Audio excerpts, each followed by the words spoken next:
Company registration చేయించుకుందాం అనుకుంటున్నారా? అయితే మీరు ఈ వీడియో చూడండి. కంపెనీ రిజిస్ట్రేషన్ ఇండియాలో చాలా ఈజీ. కంపెనీ రిజిస్ట్రేషన్ అంటే ఏంటి? మెయిన్ చాలా మంది అనుకుంటారు మనకి ప్రొపరేటర్షిప్ ఫర్మ్ ఉంది కాబట్టి దాంట్లో లైసెన్సెస్ తీసుకుంటే అది కంపెనీ అనుకుంటారు. నో, అది రాంగ్. కంపెనీ రిజిస్ట్రేషన్ అంటే ప్రైవేట్ కంపెనీ కావచ్చు, లేకపోతే ఎల్ఎల్పి ఆర్ పార్ట్నర్షిప్ ఫర్మ్ అనుకుంటారు. అంటే 2 ఇండివిజువల్స్ లేదంటే నాన్ ఇండివిజువల్స్ ఇద్దరు కలిసి కంపెనీ అనేది ఫామ్ చేస్తారు. దీన్ని ఎంసీఏ పోర్టల్లో రిజిస్ట్రేషన్ చేయించుకుంటే మీకు ప్రైవేట్ కంపెనీ లేదంటే ఎల్ఎల్పి వస్తుంది. What are the benefits of company registration?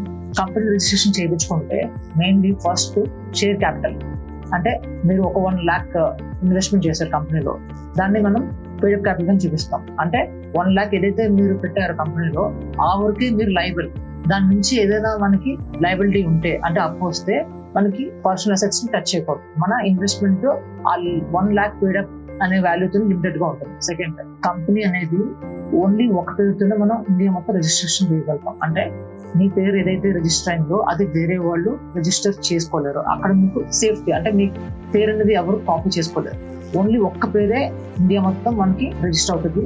And మన కంపెనీ ఆన్లైన్ లో ఎవరైనా క్లిక్ చేసినా, బ్రౌజ్ చేసినా మీ కంపెనీ ఇన్ఫర్మేషన్ వస్తుంది. దానివల్ల ట్రాన్స్పరెన్సీ బాగుంది. మూడోది ఏంటంటే చాలా మందికి ఇన్వెస్ట్మెంట్ కావాలి లేదంటే బ్యాంక్ లోన్ కావాలంటే బ్యాంకర్స్ ఎప్పుడు కూడా ప్రైవేట్ కంపెనీని ఎంకరేజ్ చేస్తారు. ఎందుకంటే అది టైంకి అన్ని ఫైల్ చేస్తుంది, అకౌంట్స్ బాగా ఉంటాయి, షేర్స్ కూడా ఈజీగా ఎవరైనా వచ్చారనుకోండి మన షేర్స్ ఈజీగా ఇవ్వచ్చు, ట్రాన్స్ఫర్ అనేది సింపుల్ గా ఉంటుంది.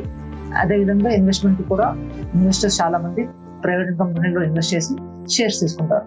అందువల్ల private company is the first option which is preferred అనమాట. ఇప్పుడు విన్న తర్వాత కంపెనీ రిజిస్ట్రేషన్ ఎలా చేసుకోవాలి? కంపెనీ రిజిస్ట్రేషన్ చాలా సింపుల్ అండి. జస్ట్ మెయిన్లీ 2 steps అని ఉంటాయి. ఒకటి నేమ్ అప్రూవల్ ప్రాసెస్, రెండోది registration of company. Name approval process అంటే మెయిన్లీ మనం 2 కంపెనీ ప్రిఫరెన్సెస్ ఇస్తాం, నేమ్ ప్రిఫరెన్సెస్.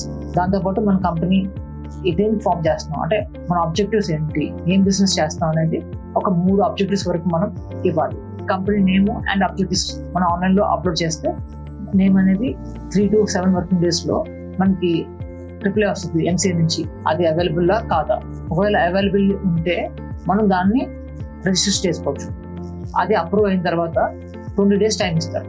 ఆ 20 days లోపు మనం ఆన్లైన్ లో రిజిస్ట్రేషన్ కావాల్సిన డాక్యుమెంట్స్ అన్ని అప్లోడ్ చేయాలన్నమాట. ఏ డాక్యుమెంట్స్ కావాలంటే మెయిన్ కేవైసీ, అంటే మీ పాన్ కార్డు, మీ ఆధార్, బ్యాంక్ స్టేట్మెంట్, లేదంటే ఏదైనా address proof, which ever is latest. దీంతో పాటు మనకి కంపెనీ అడ్రస్ ఇవ్వాలి. కంపెనీ అడ్రస్ ప్రూఫ్స్ కూడా మనకి రెంటల్ అగ్రిమెంట్ ఒకటి ఉంటుంది, municipal tax challan and current bill. ఇవన్నీ మనం ఇస్తే ఆన్లైన్ లో అప్లోడ్ చేసినాక వితిన్ 7 వర్కింగ్ డేస్ లో మన కంపెనీ రిజిస్ట్రేషన్ అనేది కంప్లీట్ అయిపోతుంది. చాలా మంది మిస్టేక్ చేస్తూ ఉంటారు. వన్స్ కంపెనీ రిజిస్టర్ అయిపోయిన తర్వాత నా కంపెనీ హ్యాపీగా ఉంటారు, కానీ కంపెనీ ఫామ్ అయితే కంప్లీట్ గా అవ్వలేదు. ఎందుకంటే దాని తర్వాత ఒక 3 ఇంపార్టెంట్ స్టెప్స్ ఉన్నాయి. రిజిస్ట్రేషన్ అయిన తర్వాత ఈ 3 steps కంప్లీట్ చేస్తేనే కంప్లీట్ ఫార్మేషన్ అయినట్టు. సో ఆ 3 ఏంటి? ఫస్ట్ మన INC 22 అని ఒక ఫామ్ ఫైల్ చేయాలి. INC 22 లో ఏం వేస్తామంటే మన కంపెనీ ఎక్కడ ఉంది, అడ్రస్ ఏంటి, అలాగే కంపెనీ ఫొటోస్, డైరెక్టర్స్ ఎవరైతే ఉన్నారో వాళ్ళ ఫోటో ఇన్సైడ్ ద కంపెనీ ఉండాలన్నమాట. ఇవి మనం ఆన్లైన్ లో INC 22 ద్వారా ఫైల్ చేయాలి within 30 days. Next company bank account ఒకటి ఓపెన్ చేయాలి. ఓపెన్ చేసి మనం ఏదైతే ఇన్వెస్ట్మెంట్ కి క్యాపిటల్ చూపించామో షేర్ క్యాపిటల్, ఆ రేషియో ప్రకారం మనీ అనేది పర్సనల్ షేర్ హోల్డర్స్ అకౌంట్స్ నుంచి బ్యాంక్ అకౌంట్ లో ఇన్వెస్ట్ చేయాలి.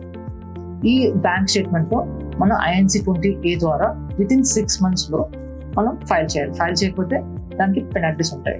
అండ్ ఇంకోటి ఏంటంటే MCA లో INC 20A చేయకపోతే మనం ఏ ఫైలింగ్ చేయలేము. ఎందుకంటే INC 20 ఏంటంటే మెయిన్ రీజన్ కమెన్స్మెంట్, అంటే కంపెనీ స్టార్ట్ చేసామని చెప్పడానికి ఒక డాక్యుమెంట్ అనమాట.